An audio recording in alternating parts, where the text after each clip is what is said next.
வணக்கம் welcome to store Tamil. இப்போ recent டைமில் நிறைய பேரால் விரும்பி எடுக்கக்கூடிய ஒரு ஸ்கூட்டராக இந்த டிவிஎஸோட ஜூபிட்டர் 125 இருந்துக்கிட்டு இருக்குது. ஏன்னா இந்த ஒரு 125cc செக்மெண்ட்டில் நிறைய விஷயங்கள் இந்த வண்டி வந்து ஒரு பெஸ்ட்டான ஒரு ஆப்ஷனாக இருக்குது. ஃபேமிலி அண்ட் நல்ல ஒரு அந்த ஒரு ப்ராக்டிக்கலான யூசேஜ் எதிர்பார்க்குறவங்களுக்கு பொதுவாக ஸ்கூட்டர் எடுக்கிறவங்க ஃபேமிலியான ஒரு ப்ராக்டிக்கலான யூசேஜ் தான் பார்ப்பாங்க. அந்த ஒரு விஷயத்தை வந்து இந்த ஒரு ஸ்கூட்டர் ரொம்பவே சூப்பராக ஃபுல்ஃபில் பண்ணுதுன்றதுனால இந்த ஒரு செக்மெண்ட்டில் இந்த வெஹிக்கிள் வந்து இப்போதைக்கு நல்ல ஒரு சேல்ஸ் போய்கிட்டு இருக்குது. மேபி இந்த ஒரு வெஹிக்கிளை நீங்களும் வாங்கலான்னு கூட முடிவு எடுத்திருப்பீங்க.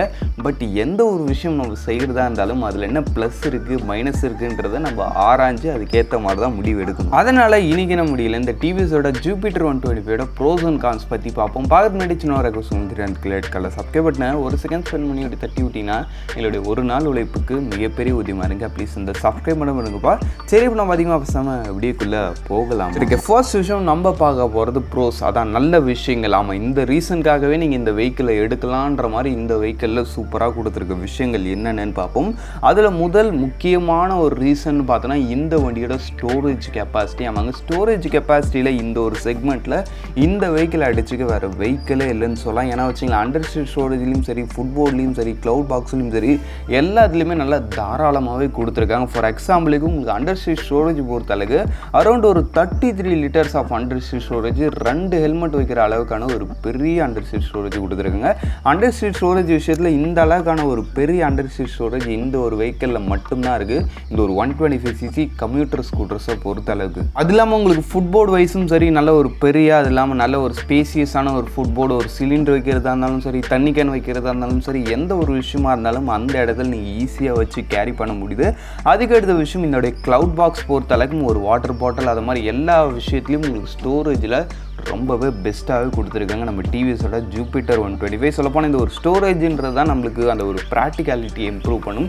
இந்த ஒரு ப்ராக்டிகாலிட்டி பெட்டராக இருக்குன்றப்ப ரியலி உங்களுக்கு யூஸ் பண்ணுறதுக்கு ரொம்பவே ஒரு யூஸ்ஃபுல்லான ஒரு ஸ்கூட்டராகவே நம்ம டிவிஎஸோட ஜூபிட்டர் 125 இருக்குது ஸ்டோரேஜ் பொறுத்த அளவுக்கு. சரி, நெக்ஸ்ட்டு ப்ரோ, அதான் நெக்ஸ்ட்டு நல்ல விஷயம் என்னென்னு பார்த்தோன்னா இந்த வண்டியோட அந்த ஒரு ஃபீச்சர்ஸ். ஆமாங்க, இந்த ஒரு ஃபேமிலி ஸ்கூட்டராக இருந்தாலுமே இதில் வந்து ஃபீச்சர்ஸில் குறை வைக்கல, நல்லாவே ஹெவி லோடரான ஃபீச்சர்ஸ் கொடுத்துருக்காங்க. ஒரு TFT colour type instrument cluster plus ஒரு நெகட்டிவ் டைப் இன்ஸ்ட்ருமெண்ட் கிளஸ்டர்ன்ற மாதிரி இப்போ டாப் மாடலில் உங்களுக்கு இப்போ ஒரு ஃபீச்சர்ஸ் கொடுக்குறாங்க. அதில் உங்களுக்கு turn by turn navigation system, Bluetooth connectivity, அது இதுன்னு ஏகப்பட்ட ஃபீச்சர்ஸ் லோட் பண்ணியிருக்காங்க. அதனால் ஃபீச்சர் விஷயத்துலையும் ரியலி ரொம்பவே சூப்பராகவே இருக்குது. அப்படி இல்லை எனக்கு ஃபீச்சர்ஸ்லாம் தேவையில்லை, எனக்கு நார்மலாக இருந்தால் போதுன்னா அதுக்கு நீங்கள் பேஸ் மாடலும் போடலாம். அதுலேயும் உங்களுக்கு ஒரு ஸ்கூட்டருக்கு எந்த லெவலான ஃபீச்சர்ஸ் போதுமோ அது லோட் பண்ணியிருப்பாங்க. ஒரு செமி டிஜிட்டல் இன்ஸ்ட்ருமெண்ட் கிளஸ்டர், அதில் வந்து ஸ்பீடோமீட்டர் வந்து உங்களுக்கு அனலாகில் வந்துடும், சைடில் ஒரு சின்ன டிஜிட்டல், அதில் வந்து உங்களுக்கு டைமு, ஆவரேஜ் மைலேஜ், ட்ரிப் மீட்டர்ன்ற மாதிரி அந்த வண்டிக்கு மோர் தென் எனஃப் ஆஃப் ஃபீச்சர்ஸ் கொடுத்துருப்பாங்க. அதுவுமே ரியலி சூப்பர் தான். அதெல்லாம் அந்த பேஸ் மாடல்லே உங்களுக்கு டிஸ்டன்ஸ் டு எம்டின்ற மாதிரி அந்த ஒரு சில யூஸ்ஃபுல்லான ஃபீச்சர்ஸும் வந்துடும். அப்படின்னு பார்க்கும்போது ப்ராக்டிக்கலான ஃபீச்சர்ஸும் லோட் பண்ணியிருக்கு. உங்களுக்கு ஃபேன்சியரான ஃபீச்சர்ஸ் வேணும்னா அதுக்குமே ஆப்ஷன் இருக்குது. ஃபீச்சர் விஷயத்தில் ரியலி சூப்பராகவே பண்ணியிருக்காங்க. சரி, ஓகே, போவாங்க நெக்ஸ்ட்டு பார்ப்போம். நெக்ஸ்ட்டு பொறுத்தளவுக்கு இந்த வண்டியோட இன்னொரு அட்வான்டேஜ் அந்த வண்டியோட ஃபியூல் லெட். ஆமாங்க, பொதுவாகவே ஸ்கூட்டர்ஸில் நம்மளுக்கு ஒரு பெரிய கடுப்பான ஒரு விஷயமா இருக்கிறது என்னென்னு பார்த்தோன்னா, இறங்கணும், சீட்டை திறக்கணும், அதுக்கடுத்து அதுக்குள்ளே இருக்க ஒரு மூடியை திறக்கணும், அதுக்கப்புறம் பெட்ரோல் போடணும். இது வந்து ட்ரெடிஷ்னலாக நம்ம ரொம்ப நாளாக ஸ்கூட்டர்ஸில் ஃபாலோ பண்ணிட்டு வர ஒரு ஃபியூல் ஃபில்லிங் மெத்தட். இது வந்து கொஞ்சம் கடுப்பாக இருக்கும். அதுக்கடுத்து கொஞ்சம் அட்வான்ஸாக வந்து எக்ஸ்டர்னல் ஃபியூல் ஃபில்லிங் வச்சாங்க சீட்டு பின்னாடி. பட் என்ன தான் சீட்டு பின்னாடி வெளியே கொடுத்தாலுமே அது அந்த அளவுக்கு கன்வீனியண்ட்டாக இல்லை யூஸ் பண்ணுறதுக்கு ஒரு சில பேருக்கு. அதையும் நம்ம இறங்கி திறக்கிற மாதிரி தான் இருக்குது, என்ன தான் அது நம்ம சாவியிலே கொடுத்தாலும்.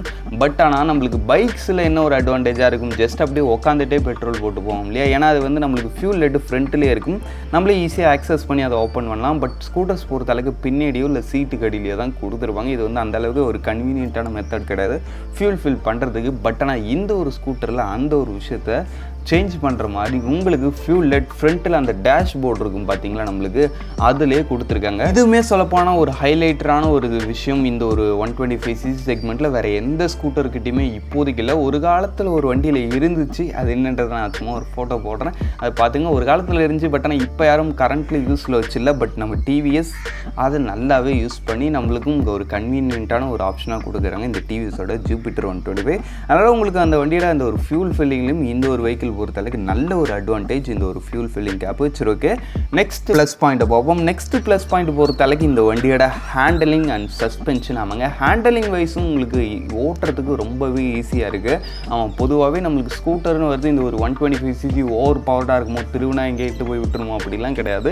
உங்களுக்கு பவர்ஃபுல்லாகவும் இருக்குது, பட் ஓட்டுறதுக்கு உங்களுக்கு வண்டி ஈஸியாகவும் இருக்குன்றது தான் இந்த ஒரு ஸ்கூட்டர் பொறுத்தளவுக்கு ரொம்ப ஒரு நல்ல விஷயமாகவே இருக்குது. அதனால் உங்களுக்கு லேடிஸ் ஹேண்டில் பண்ணுறதா இருந்தாலும் சரி, கொஞ்சம் ஏஜ்டு பர்சன் ஹேண்டில் பண்ணுறதா இருந்தாலும் சரி, ஒரு பெட்டரான ஆப்ஷனாகவே இருக்குது இந்த ஒரு ஸ்கூட்டர். அது இல்லாமல் உங்களுக்கு சஸ்பென்ஷன் வைஸும் ஓரளவுக்கு உங்களுக்கு நல்ல சாஃப்டி உண்டாகவே கொடுத்துருக்காங்க. ஆமாம், அதனால் உங்களுக்கு பள்ளம் மோட்டான் ரோட்டில் போகிறதா இருந்தாலும் சரி, கொஞ்சம் ரஃப் ரோட்லாம் இந்த ஒரு ஸ்கூட்டர் நல்லாவே டேக்கிள் பண்ணுது. சஸ்பென்ஷன் இந்த ஒரு 125cc ஸ்கூட்டர்ஸில் இதில் கொஞ்சம் பெட்டராக இருக்குது. அது இல்லாமல் ஹேண்டலிங் பொறுத்தளவுக்கு மித்த 125cc ஸ்கூட்டர்ஸை கம்பேர் பண்ணும்போது, அதான் இதோடைய காம்படிஷன் லைனில் பார்த்தோம்னா இது கொஞ்சம் ஈஸியாகவே இருக்குன்னு சொல்லலாம். அது இல்லாமல் ஸ்பீடு பொறுத்தளவுக்கும் அந்த ஒரு 125cc இது கொஞ்சம் ஒரு பெட்டர் ஸ்பீடாகவே இருக்குது. ஓவராலாக ஃபேமிலி அண்ட் ஆஃபீஸ் யூசேஜுக்கு ஒரு பெட்டரான ஒரு ஆப்ஷனாகவே இருக்குது இந்த டிவிஎஸோட ஜூபிட்டர் 125. பட் ஆனால் என்ன தான் 1000+ சொன்னாலும் நிச்சயமாக எப்படியும் ஒரு மைனஸ் இருக்கும். ஆமாம், எப்படி இருட்டுன்னு ஒன்று இருந்தால் வெளிச்சம்னு ஒன்று இருக்குது, அதேமாதிரி ப்ளஸ்ன்னு ஒன்று இருந்தால் நிச்சயமாக அந்த இடத்துல மைனஸ் இருக்க தான் செய்யும். அது வந்து நேச்சர். மைனஸே இல்லாமல் எந்த ஒரு விஷயமும் இருக்காது. ஏன் மனுஷங்களான நம்மளுக்கே ஏகப்பட்ட மைனஸ் இருக்கும்போது நம்மளால் உருவாக்கப்படுற ஒரு சின்ன மிஷின் இதுக்கு மைனஸ் இருக்காதான் என்ன? வாங்க மைனஸை பார்ப்போம். சரி ஓகே, மைனஸ் பொறுத்தளவுக்கு நான் முதல்ல சொல்கிற ஒரு விஷயம் என்னென்னு பார்த்தா, இந்த வண்டியோட லைட். என்னப்பா லைட்டில் என்ன குறை? ஃபுல் எல்இடி தான் கொடுத்துருக்காங்க, எல்லா விஷயத்தையும் சூப்பராக தான் பண்ணியிருக்காங்கன்னு கேட்டிங்கன்னா, டிஆர்எல், இண்டிகேட்ரு, எல்இடி லைட்டு எல்லாம் ஓகே தான், நல்லா தான் பண்ணியிருக்காங்க. பட் இவ்வளோ விஷயம் பண்ணியும் அந்த ஃப்ரண்ட்டில் அந்த ஒரு ஹெட்லைட்கான த்ரோன்றது அந்த அளவுக்கு பெட்டராக இல்லை. லோ பீமில் ஓரளவுக்கு ஓகேன்ற மாதிரி இருக்குது, பட் அந்த ஒரு ஹை பீம்ன்றது அந்த அளவுக்கு ஒரு பிரைட்னஸான த்ரோ இல்லை.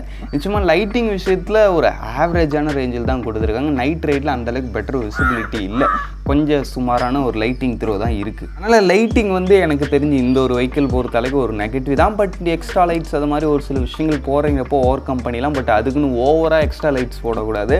அது வந்து ஆப்போசிட்டில் வர ரைடர்ஸோடைய ரைட் குவாலிட்டியும் உங்களுக்கு ஒரு மாதிரி இரிட்டேட் பண்ணுற மாதிரி இருக்கும். அது இல்லாமல் உங்களுடைய பேட்டரியும் BS6ன்றதுனால நீங்கள் அந்த ஒரு சில விஷயங்கள்லாம் அஃபெக்ட் ஆகிடும். பேட்டரி ஒயரிங் அந்த மாதிரி ஏதாவது ப்ராப்ளம் வரதுக்கான சான்சஸ் இருக்குது. அது இல்லாமல் இன்னொரு விஷயம் என்னென்னு பார்த்தோன்னா, இந்த வண்டியோட டாப் மாடல் சொன்ன பார்த்தீங்களா, அந்த ஒரு ஃபுல் டிஜிட்டல் இன்ஸ்ட்ருமெண்ட் கிளஸ்டர், அதில் வந்து உங்களுக்கு கிக் ஸ்டார்ட் கிடையாது. அந்த ஒரு விஷயத்தை நீங்கள் மனசில் வச்சுணும். பேட்டரி போச்சுன்னா ஒன்றுமே பண்ண முடியாது. பைக்கு கூட அப்படி இப்படின்னு எப்படியா தள்ளி கிள்ளி ஸ்டார்ட் பண்ணலாம், பட் ஸ்கூட்டர் பொறுத்தளவுக்கு சான்ஸே கிடையாது. பட் எனக்கு கேட்டிங்கன்னா கிக்கர் தராமல் இருக்கிறது எனக்கு கேட்டிங்கன்னா ஒரு நல்ல ஒரு விஷயம் தான். ஏன்னா இப்போ மோஸ்ட் ஆஃப் தி எல்லா பைக்ஸ்லேயும் நம்மளுக்கு அந்த ஒரு ஃபியூல் இன்ஜெக்டர் தான் வருதுன்னு தெரியும். அந்த ஒரு ஃபியூல் இன்ஜெக்டர் ரன் ஆக நம்மளுக்கு பவர் தேவைப்படும். ஐ மீன்ஸ் அதான் பேட்டரியிலேருந்து நம்மளுக்கு பவர் எடுக்கும். அந்த ஒரு பேட்டரியில் பவர் இல்லைன்றப்ப நம்ம என்ன தான் நம்மளுடைய பைக்கு மேனுவலாக ஸ்டார்ட் பண்ணுறதுக்கு நிறைய மேனுவல் பவர் கொடுத்தாலும் அந்த ஒரு எலக்ட்ரானிக்கல் பவர் இருந்தால் தான் அந்த ஒரு ஃபியூல் பம்ப் ஆப்ரேட் ஆகும். அப்போ தான் நம்மளுக்கு வண்டிக்கு ஃபியூல் சப்ளைவே கிடைக்கும். அப்புறம் எதுக்கு நம்மளுக்கு கிக்கரை கொடுத்து வேஸ்ட்டாக? பேட்டரி தான் நம்மளுக்கு வண்டியும் ஈஸியாக செல்ஃபில் ஸ்டார்ட் ஆக போகுது. மோட்டரும் ஒழுங்காக ஃபங்க்ஷனாக தான் வண்டி ஸ்டார்ட் ஆகுன்றது தான் மோஸ்ட் ஆஃப் தி பிராண்ட் கிக்கரை கட் பண்ணுறாங்க. சரி வாங்க, எதுக்கு நம்ம அவுட் ஆஃப் தி டாபிக் போகிறோம். இப்போ இந்த வண்டியோட அடுத்த மைனஸ் பாயிண்ட் பார்ப்போம். அடுத்த நெகட்டிவ் பாயிண்ட்டுன்னு பார்த்தோன்னா, இந்த வண்டியோட அந்த ஒரு இன்ஜின் ரிஃபைன்மெண்ட். ஆமாம், பொதுவாகவே நம்மளுக்கு டிவிஎஸ்னாலே அந்த ஒரு இன்ஜின் ரிஃபைன்மெண்ட்டுன்றது கொஞ்சம் கம்மியாக இருக்கும். இன்ஜின் வந்து அந்தளவுக்கு லாங் லைஃப் வராதுன்னு சொல்லுவாங்க. அதே மாதிரி இந்த இடத்துலையும் கொஞ்சம் ஒரு இன்ஜின் ரிஃபைன்மெண்ட்டில் இஷ்யூ இருக்குது. ஆமாம், உங்களுக்கு புதுசில் ஒன்றும் தெரியல, வண்டி சூப்பராக போகுது, சூப்பராக வருது, நைஸாக இருக்குது. பட் கொஞ்சம் நாள் போக போக உங்களுக்கு அந்த வண்டியில் வைப்ரேஷன்ன்றது நல்லாவே ஃபீல் ஆகுது. அதுலேயும் குறிப்பாக ஒரு ஸ்டே பொசிஷன்லேருந்து ஒரு மொமெண்டம் எடுக்கிறோன்றப்ப அந்த ஒரு இன்ஜின் வந்து அந்த ஒரு இனிஷியல் வரும் இல்லையா பார்த்தீங்களா, அப்போ வந்து ஒரு ஹெவி வைப்ரேஷன் ஃபீல் ஆகுது. வண்டி கொஞ்சம் லைஃப் போயிட்டா சொல்கிறேன், அந்த ஒரு ஸ்க்ளட்ச் அது மாதிரி ஒரு சில விஷயங்கள்லாம் கொஞ்சம் இதில் வந்து வைப்ரேஷன் உண்டாகுது.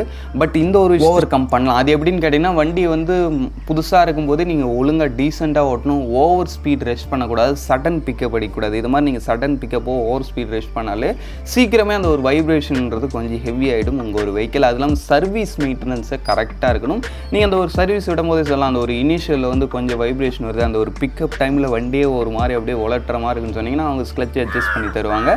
அதை வந்து நீங்கள் ஒரு அளவுக்கு அப்படியே ஸ்மூத்தாக ஓட்டி மெயின்டைன் பண்ணிக்கணும். பட் சடன் பிக்கப் எடுத்திங்கன்னா இந்த வண்டி வந்து அது மாதிரி ஹெவி வைப்ரேஷன் அதிகமாகவே வருது. பட் நீங்கள் அதை மாதிரி சடனாக பிக்கப் அடிக்காமல் ஓவர் ரஷ் பண்ணாமல் ஒரு ஸ்மூத்தான ரைடிங் ஸ்டைலு, ஒரு டீசெண்டான எக்கனாமிக்கல் ஸ்பீடுன்ற மாதிரி மெயின்டைன் பண்ணிட்டு ஒரு நல்ல மெயின்டெனன்ஸையும் கொடுத்தீங்கன்னா இந்த வண்டி வந்து ஓரளவுக்கு வைப்ரேஷன் இல்லாமல் உங்களுக்கு நல்ல ஒரு லைஃபே வரும். சரி, ஓகே, எனக்கு தெரிஞ்சு இந்த 2 விஷயம் தான் இந்த ஒரு வெஹிக்கிளில் ஒரு மைனஸ் பாயிண்ட்டு. இதை தவிர்த்துட்டு ஒன்றும் பெருசாக சொல்லும்படி மைனஸ் இல்லை. பிரேக்கிங் ஓரளவுக்கு ஓகேன்ற மாதிரி இருக்குது இந்த ஒரு செக்மெண்ட்டில். சஸ்பென்ஷன் அது மாதிரி விஷயங்கள் பெட்டராகவே இருக்காதெல்லாம் நம்ம அட்வான்டேஜ்லேயே சேர்த்துட்டோம். சரி, ஓகே, அவ்வளோ தான் ஃப்ரெண்ட்ஸ். இந்த ப்ரோஸ் அண்ட் கான்ஸ் வீடியோவை நம்ம இங்கே முடிச்சுவோம். இந்த ப்ரோஸ் அண்ட் கான்ஸ் பற்றி நீங்கள் என்ன நினைக்கிறீங்க கமெண்ட் செக்ஷன் லீவ் பண்ணுவீங்க. மேபி உங்களுக்கு ஏதாவது இதில் சேஞ்ச் இருக்கிற மாதிரி உங்களுக்கு ஃபீல் ஆச்சுன்னா அதை கமெண்ட் செக்ஷன் லீவ் பண்ணுவீங்க. அதையும் நான் பார்க்குறேன். இப்போதைக்கு தான் வச்சுங்க. பாய், சி யூ சி லேட்டர்.